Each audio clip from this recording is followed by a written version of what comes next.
बनबे कहिया रे जहिया 21 उम्र है तहिया गे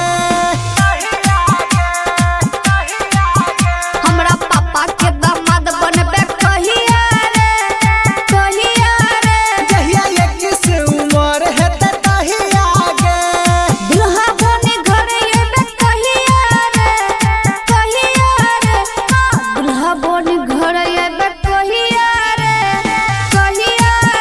जहिया 21 उम्र है तहिया गे हमरा पापा के दामाद बनबे कहिया रे जहिया 21 उम्र है तहिया गे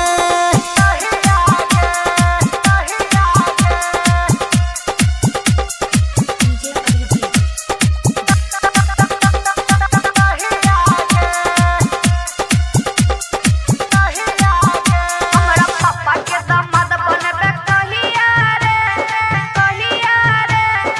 अंगिका रिकॉर्डिंग स्टूडियो। तेरे कहै छियो अपन दुल्हन बनाबे तेरे कहै छियो अपन दुल्हन बनाबे दुल्हन बन के हमर मंगिया सजाबे राखे भरोसा के दुल्हन बनेबो टाइम से पहले नहीं मंगिया सजेबो खेलवे लव वाला खेला तू कहिया रे जहिया 21 उम्र है तहिया